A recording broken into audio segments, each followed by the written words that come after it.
У 1659 році козаки розбили одну із найсильніших армій Європи під Конотопом. Це була перемога, яка могла змінити історію. Україна мала сильне військо, впливових лідерів і реальний шанс стати великою державою. Але сталося те, що здається парадоксом. Уже через кілька десятиліть ця держава почала розвалюватися. Гетьмани змінювали один одного, союзи руйнувалися, країна поступово втрачала контроль над власним майбутнім. І найдивніше, Україна програвала не тому, що була слабкою, вона почала програвати сама собі. Чому так сталося? Чому держава, яка перемагала у великих битвах, не змогла втримати єдність? Щоб це зрозуміти, потрібно подивитися не тільки на ворогів, а на саму систему влади, яку створили козаки. Щоб зрозуміти, чому козацька держава почала втрачати свою силу, потрібно на мить повернутися в час, коли вона виглядала майже непереможною. Середина 17 століття. Після Великих воєн і повстання Богдана Хмельницького на українських землях формується нова політична система – Гетьманщина. Це вже не просто військовий союз козаків і не тимчасове утворення, яке існує лише під час війни. Це держава зі своєю адміністрацією, власною армією, фінансами, дипломатією і чіткою територіальною організацією. Територія поділяється на полки. Кожен полк – це не лише військова одиниця, а й адміністративний центр із власною владою, судами і керівництвом. Полковники стають ключовими фігурами нового політичного порядку. Вони контролюють великі території, мають авторитет серед козаків і фактично формують місцеву еліту. На чолі всієї системи стоїть гетьман. Його влада велика, але вона не є абсолютною. Гетьман залежить від підтримки старшини і, зокрема, війська. Його сила у довірі тих, хто стоїть поруч. Саме це відрізняє козацьку модель від більшості європейських держав того часу, де влада передається у спадок і спирається на жорстку ієрархію. Козацьке військо стає однією з найбоєздатніших сил у регіоні. Воно швидко мобілізується, вміє вести маневрену війну і має величезний бойовий досвід. Перемоги роблять Україну помітним гравцем на міжнародній арені. З гетьманом ведуть переговори всі сусідні держави – Річ Посполита, Московія, Османська імперія, Кримське ханство. Здається, що ще трохи, буквально, і з'явиться стабільна держава, здатна закріпитися на карті Європи. Але саме в цій системі вже прихована майбутня проблема. Козацька держава побудована на свободі. Кожен полковник має власну силу і, зокрема, вплив. Кожен регіон звикає до автономії. Старшина бере участь у прийнятті рішень і не приймає владу як щось недоторканне. Тобто це означає, що в будь-який момент часу захотіла старшина поміняти гетьмана, вона його може скинути, вибрати нового, і це, скажімо так, відкрите поле для політичних протистоянь і, зокрема, політичної нестабільності. Поки існує сильний лідер, ця система працює. Але історія завжди перевіряє такі конструкції одним питанням. Що відбувається після смерті сильного керівника? У 1657 році помирає Богдан Хмельницький.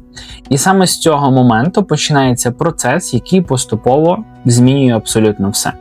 Формально гетьманом стає його син Юрій Хмельницький, але він, на той час ще був досить молодим, недосвідченим і не має достатнього авторитету серед старшини.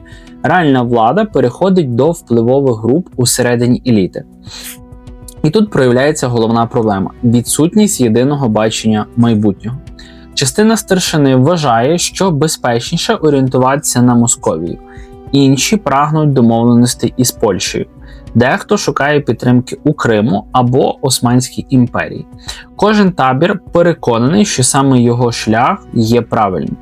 Зовні це виглядає як політична дискусія, але поступово вона перетворюється на боротьбу за владу. На політичну арену виходить Іван Виговський, досвідчений дипломат і людина європейського рівня. Саме за нього укладається Гадяцький договір 1658 року, спроба створити федерацію, у якій Україна мала отримати статус окремого князівства. Це амбітний проєкт, який міг змінити баланс сил в нашому тогочасному регіоні. Але всередині країни рішення викликає спротив. Частина козаків сприймає його як загрозу повернення старих порядків. Починається внутрішній конфлікт. І навіть попри гучну перемогу під Конотопом у 1659 році, коли козацьке військо разом із союзниками завдає нищівної поразки московській армії, Виговський не може втримати владу. Це один із найпарадоксальніших моментів нашої історії. Держава, яка здатна перемагати сильного зовнішнього ворога, виявляється нездатною зберегти єдність всередині своєї власної держави. Після цього починається період, який всі ми з вами знаємо, і, зокрема, історики його називають періодом руїною. Влада змінюється дуже і дуже швидко. Гетьмани приходять один за одним і йдуть також один за одним. Союзи укладаються і руйнуються. Країна поступово розділяється на лівобережжя і правобережжя, кожен з яких має власних лідерів і власну політичну логіку. На правобережжі з'являється Павло Тетеря, який орієнтується на Польщу. Правобережна Україна – це, давайте візьмемо Дніпро, сучасний Київ, тобто все, що орієнтується до Європи, оця частина Дніпра – це є правий берег, лівобережжя – це в відповідності сучасні там Сумщина, Чернігівщина, Харківщина, Полтавщина, Донбас – це є відповідності лівобережна Україна. Чому так склалося? Бо Дніпро бере свій початок в відповідності з Білорусі, і відповідності тече, і таким чином, тобто завжди орієнтується по річці, тобто звідки бере початок на лівий і правий берег, тому лівобережжя, правобережжя. На лівобережжі з'являється Іван Брюховецький, який шукає підтримки Московії. Вперше виникає ситуація, коли одночасно існують різні гетьмани, що претендують на владу.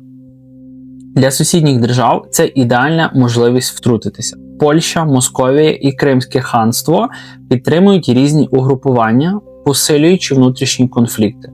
Тобто Польща, вона правобережжя підтримує, Московія лівобережжя, Кримське ханство може і тих, кому вигідно, і це кожен тягне куди як вигідно в свої сторони, і свої власні інтереси переслідує. Українські землі стають ареною боротьби не лише власних еліт, а й, власне, великих держав. У цей хаос входить ще одна сильна постать – Петро Дорошенко. Він намагається відновити єдність країни, проводить активну дипломатію, шукає союзів, намагається зміцнити центральну владу. Але кожне його рішення викликає новий спротив. Союз із Османською імперією сприймається неоднозначно. Частина населення не підтримує новий курс, війни продовжують тривати. Території виснажуються настільки, що сучасники описують цілі регіони як майже безлюдні. Люди переселяються, рятуючись від постійних походів і постійних руйнувань. І саме в цей момент стає очевидним, проблема не лише у зовнішньому тиску. Головна слабкість усередині системи. Козацька свобода, яка дала силу на початку, тепер заважає створити стабільний центр влади. Кожен сильний лідер має власну підтримку. Кожен регіон звикає діяти самостійно, і кожна спроба централізації викликає опір.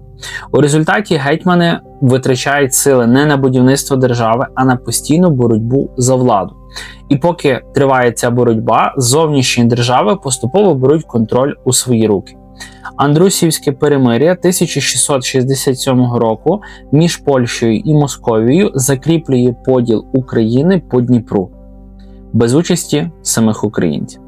Це символічний момент, доля країни починає вирішуватися без неї. І хоча боротьба ще триватиме багато років, саме тоді стає зрозуміло, держава, яка мала всі шанси стати сильною, починає втрачати можливість самостійно визначати власне майбутнє. Після Андрусівського перемир'я ситуація на Україні не стала стабільнішою. І загалом спокій не появився, все воно крутиться, вертиться, і всі ці події вони дуже активно розвиваються. Навпаки, саме тоді остаточно закріплюється розділення країни на два політичні світи. Лівобережжя дедалі більше орієнтується на Московію, правобережжя залишається полем боротьби між Польщею, Османською імперією і місцевими гетьманами. Формально козацька держава ще існує, але її єдність уже зламана. Для звичайних людей це означає нескінченну нестабільність. Через українські землі проходять армії, міста занепадають, села спустошуються, населення втомлюється від війни. І дедалі більше людей шукають на великих політичних ідей, а просто можливості спокійно жити. Тобто вас вже перестає цікавити там власна держава, власний вектор розвитку, вам просто хочеться якоїсь стабільності мінімальної, просто спокійно жити і якось в цьому світі виживати. У цей період стає помітно, як змінюється сама логіка влади. Якщо раніше гетьмани намагалися діяти як незалежні правителі, то тепер дедалі більше рішень ухвалюється з оглядом на зовнішніх союзників. Тобто тут появляється вже така васальна, так би мовити, залежність від того, що якась імперія скаже, продиктує і так далі. Без підтримки великої держави втримати владу майже неможливо. Лівобережжя поступово перетворюється на територію, де формується новий порядок. Тут з'являється прагнення до стабілізації. Після років хаосу старшина дедалі більше цінує передбачуваність, навіть якщо вона означає поступове обмеження їхньої автономії. На цьому тлі приходить до влади Дем'ян Многогрішний. Він намагається зміцнити гетьманську владу, відновити порядок і зменшити вплив внутрішніх конфліктів. Але система, яка вже звикла до боротьби груп впливу, швидко реагує. Старшина підозрює його у надмірних амбіціях, у результаті гетьмана усувають і відправляють у заслання. Це ще раз показує головну проблему цього часу. Навіть спроби стабілізації закінчуються політичним конфліктом. Наступним гетьманом стає Іван Самойлович. Його правління триває довше, ніж у багатьох його попередників, і саме за нього з'являється шанс на поступове відновлення керованості. Він зміцнює адміністрацію, намагається об'єднати українські землі, проводить військові кампанії, прагне посилити роль гетьманської влади. Але чим сильнішим стає гетьман, тим більше зростає напруга всередині старшини. Впливові групи бояться втратити свої позиції. У підсумку Самойловича також усувають. Цей повторюваний сценарій виглядає майже символічно. Кожен гетьман, який намагається створити міцний центр влади, рано чи пізно стикається з опором тієї самої системи, яку він намагається зміцнити. І саме в цей момент на історичну сцену виходить Іван Мазепа, одна з найскладніших і найсуперечливіших постатей української історії. Освічений, досвідчений, добре знайомий із європейською політикою, він розуміє, що без стабільності держава просто не виживе і взагалі існувати не може. За його правління активно розвивається культура, будуються церкви, підтримується освіта, зміцнюється адміністративна система. Зовні здається, що Гетьманщина нарешті входить у період відносного спокою і стабільності. Але цей спокій має свою ціну.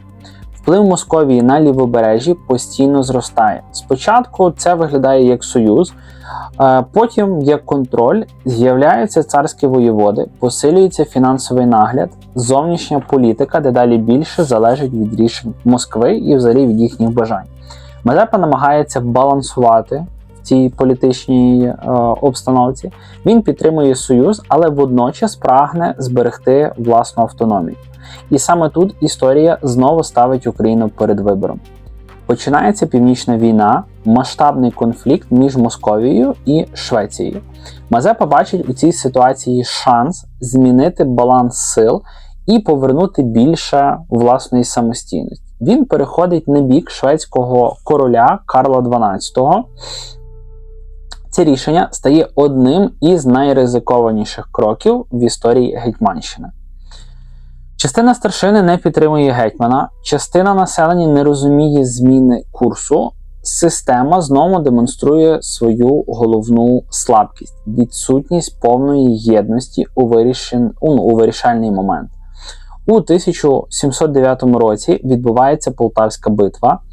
Поразка шведів і Мазепи стає переломним моментом. Після цього автономія Гетьманщини починає швидко скорочуватися.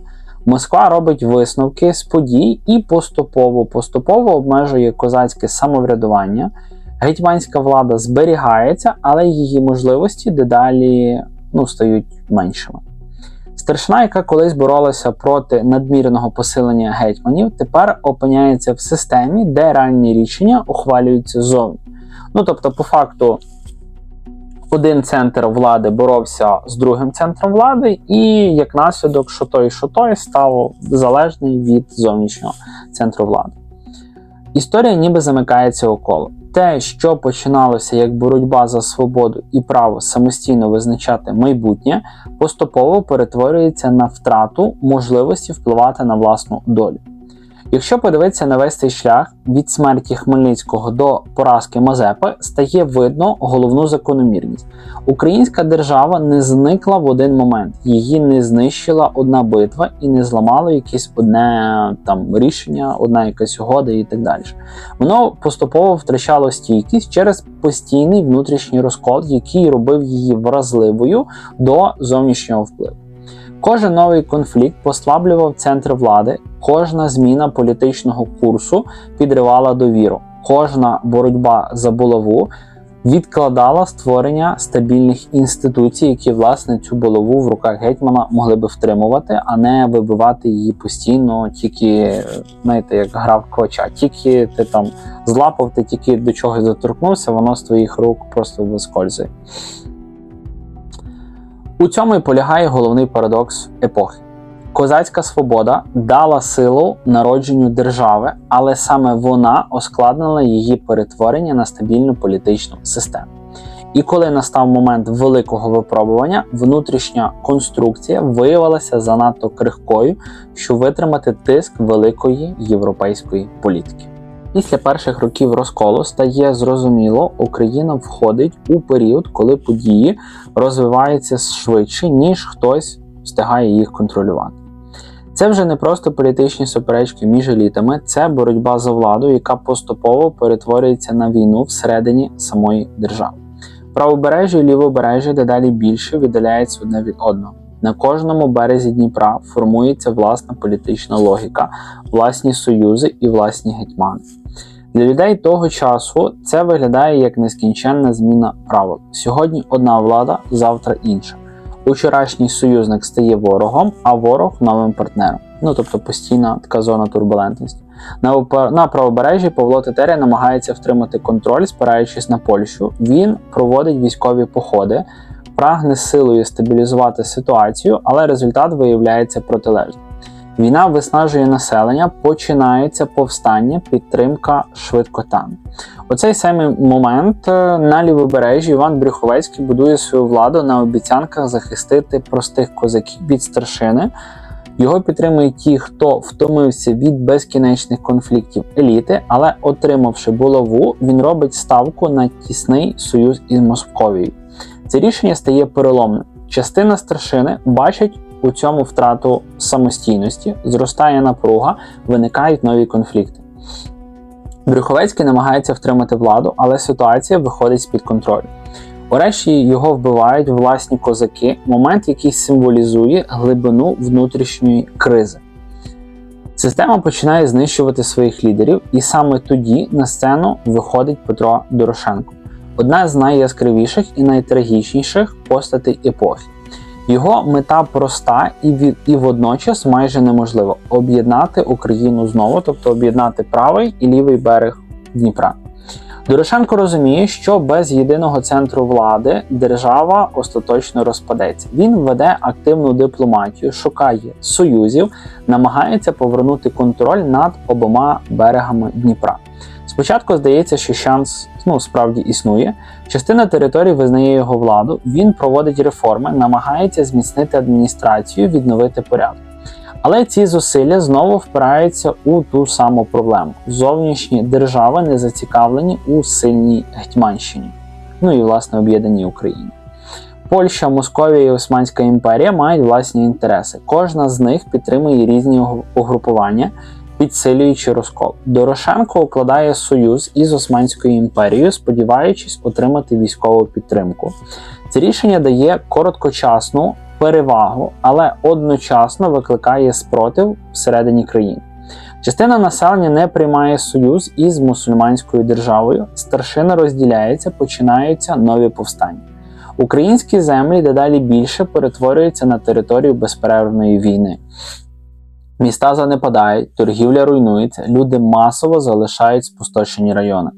Сучасники описують цілі області як пустки, де колись були населені села, і поки гетьмани намагаються втримати владу, великі держави ухвалюють рішення вже без них. У 1667 році Польща і Московія підписують Андрусіївське перемир'я, поділивши Україну по Дніпру. Для української сторони це шок, долю країни визначають без її участі. Але навіть після цього боротьба не припиняється. Дорошенко продовжує спроби об'єднання. Проти нього виступають нові претенденти на булаву. На лівобережжі з'являються власні гетьмани, які орієнтуються на інші центри сили. Фактично, одночасно існує кілька влад, кожна з яких вважає себе законною. Для звичайних людей це означає одне єдине – відсутність стабільності. Сьогодні податки збирає одна адміністрація, завтра інша. Сьогодні приходить одне військо, завтра приходить інше. Втома суспільства стає дедалі помітнішою. Люди починають сприймати будь-яку стабільність як благо, навіть якщо вона означає втрату частини свободи. І саме це поступово змінює баланс сил. На лівобережжі дедалі більше старшин підтримують модель співпраці з Московією, бо вона обіцяє порядок після десятиліть хаосу. На правобережжі ситуація залишається нестабільною ще дуже і дуже довго, але ресурси вже виснажуються. Дорошенко зрештою складає булаву, його спроба об'єднати країну завершується поразкою. Історія ніби підводить риску під цілою епохою. Руїна – це не один рік і не одна війна, це довгий процес, у якому держава поступово втрачала здатність діяти як єдине ціле. Найболючіше те, що більшість гетьманів не прагнули знищити країну. Навпаки, кожен із них вважав, що її рятує.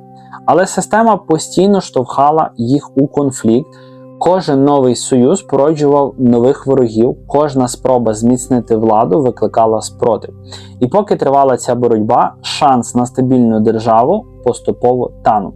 До кінця періоду руїни стає очевидно, головна битва точилася не лише на полях бою, вона точилася всередині самої політичної системи. І саме ця внутрішня боротьба виявилася сильнішою за будь-якого зовнішнього ворога. Після завершення найкривавіших років руїни здається, що найгірше вже позаду. Війни поступово стихають, великі походи стають рідшими, а суспільство прагне хоча б мінімального порядку. Але саме в цей момент стає видно головний наслідок попередніх десятиліть. Система влади вже змінилася настільки, що повернутися до колишньої самостійності майже неможливо. Руїна не просто послабила державу, вона змінила самі правила гри.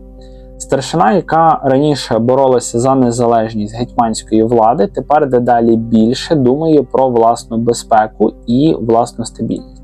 Після років хаосу багато хто готовий погодитися на зовнішній контроль, якщо він гарантує порядок. Саме це поступово формує нову політичну реальність на лівобережжі. Тут зберігається гетьманська влада, але вона дедалі сильніше залежить від Москви. Формальна автономія ще існує, однак ключові рішення все частіше ухвалюються з оглядом на позицію царського уряду. Після усунення Дорошенка і завершення активної боротьби за об'єднання України фактично перестає бути самостійним гравцем великої політики. Тобто Україна вже не рахується самостійною, і відповідності вона вже максимально залежить від зовнішніх величезних держав.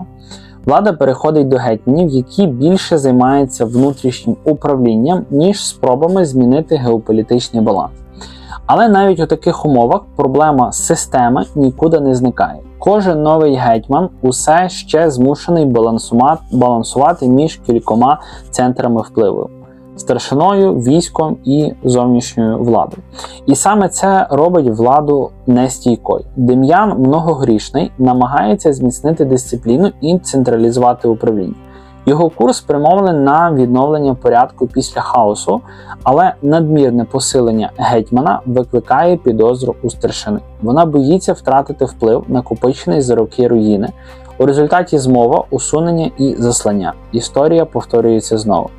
Наступний гетьман, Іван Самойлович, робить ще одну спробу стабілізації. Він проводить адміністративні реформи, зміцнює армію, прагне об'єднати українські землі. За його правління з'являється відчуття відносної стабільності. Але саме стабільність починає лякати тих, хто звик до розділеної влади. Сильний гетьман означає менше свободи для старшинських угрупувань, і тут знову конфлікт. Самойловича усувають, звинувативши у невдалих військових діях. Насправді ж причина значно глибша. Система не терпить надто сильного центру. Саме після цього приходить до влади Іван Мазепа. Його правління часто називають останнім періодом справжнього піднесення Гетьманщини. Мазепа розуміє, без економіки і культури держава не може існувати. За його часів будуються храми, розвивається освіта, зміцнюється адміністрація, зростає роль міст.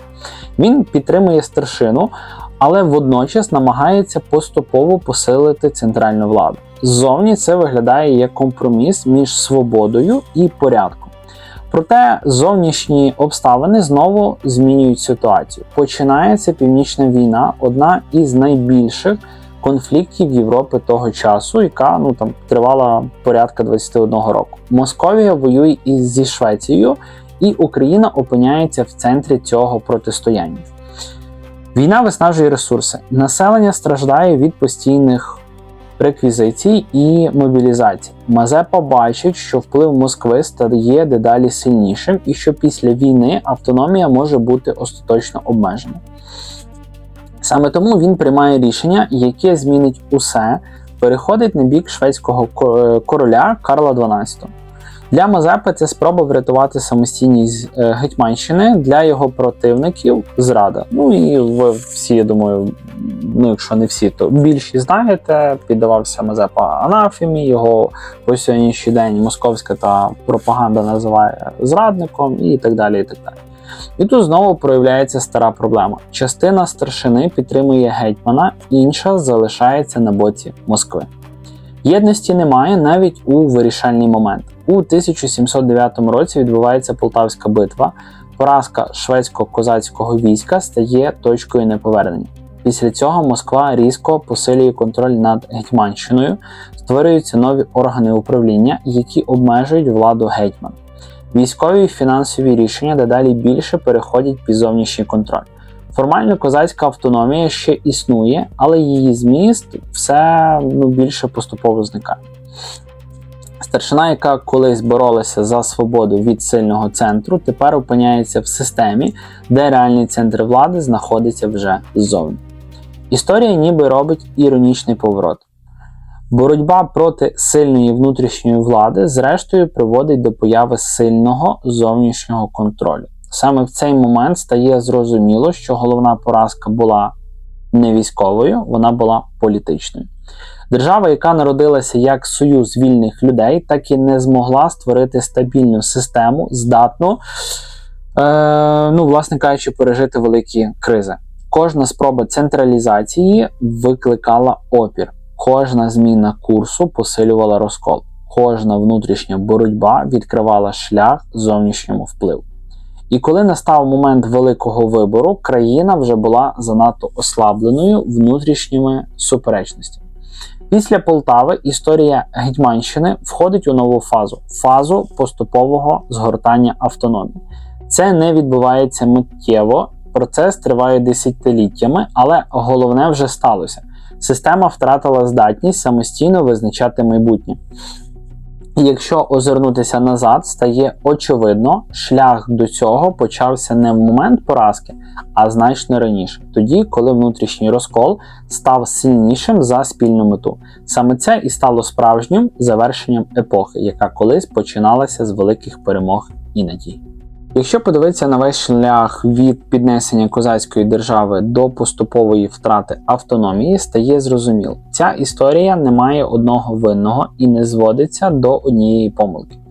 Україна не програла через слабкість армії, вона не зникла після однієї битви, і навіть зовнішні держави не змогли б так легко взяти контроль, якби всередині не існувало глибокого розколу. Найголовніше питання звучить інакше. Чому система, яка дала силу на початку, виявилася нестійкою у довгій перспективі?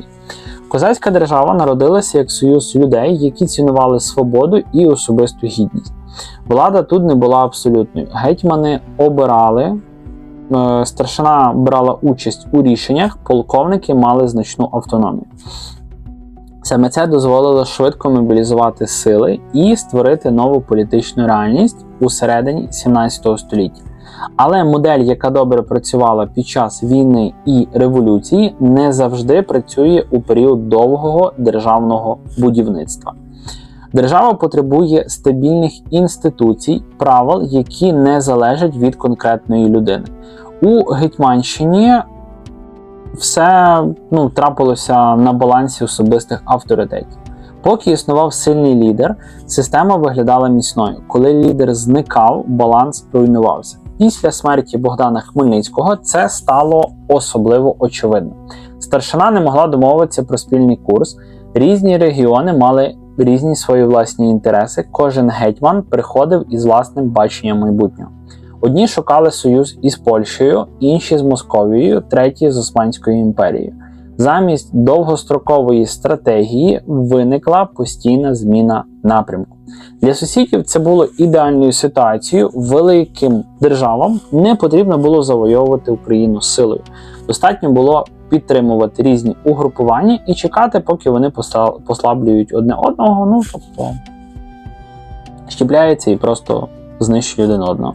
І саме це відбувалося протягом десятиліть, якщо навіть не сотень років, бо тут можна сучасні аналогії проводити, воно все аналогічно зараз стається, як і власне було колись. Руїна стала не лише періодом воєн, а й часом поступового виснаження суспільства.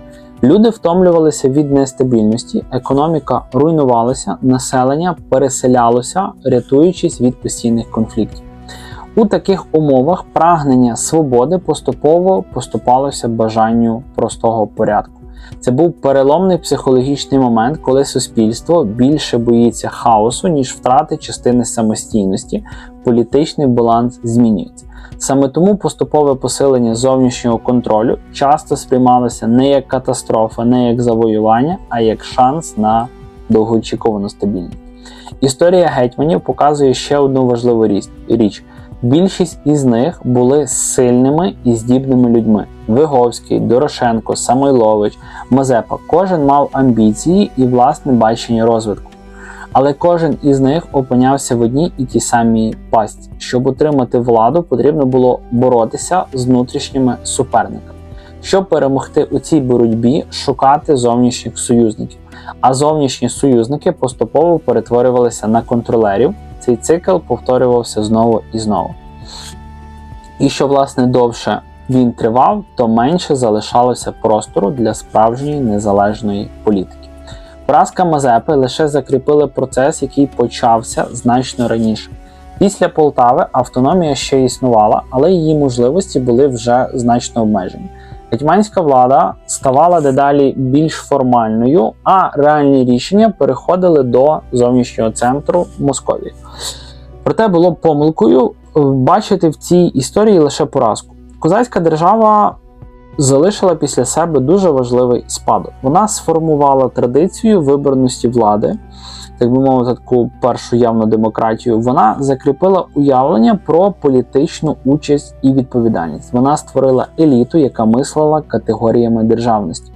Навіть після втрати автономії ці ідеї продовжували існувати. І саме тому історія гетьманів – це не просто розповідь про занепад, це історія складної спроби знайти баланс між свободою і сильною владою.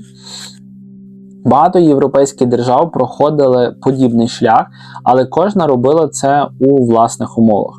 Україна опинилася між кількома великими імперіями саме в той момент, коли її власна система ще не встигла зміцнитися. І це зробило завдання майже неможливим. Якщо подивитися на події без емоцій, стає видно головний урок тієї епохи. Сама по собі свобода не гарантує стабільності, але і сильна влада без довіри суспільства теж не дає ніякого майбутнього. Козацька держава намагалася поєднати ці дві речі, і саме в цьому полягала її сила і її слабкість одночасно. Вона була надто вільною, щоб легко створити жорстку централізацію, і водночас надто молодою, щоб витримати довгу боротьбу великих імперій.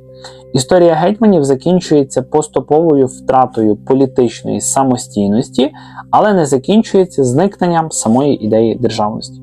Пам'ять про цю епоху продовжувала жити у традиціях, у культурі, у політичному мисленні. Саме тому спроба створити власну модель держави, складну, суперечливу, інколи хаотичну, але живу. І, можливо, головний висновок цієї історії полягає в тому, що держава не руйнується за один день. Вона поступово втрачає здатність домовлятися всередині себе, і саме тоді зовнішні сили отримують можливість вирішувати її долю. Історія гетьманів – це нагадування про те, наскільки важливою є внутрішня єдність у момент, коли здається, що найбільша небезпека приходить ззовні. Бо інколи найважливіші битви відбуваються не на полі бою, а всередині самої держави. Підписуйтесь на канал, ставте вподобайку даному відео, коментуйте, поділіться своїми думками в коментарях і побачимось у наступних відео.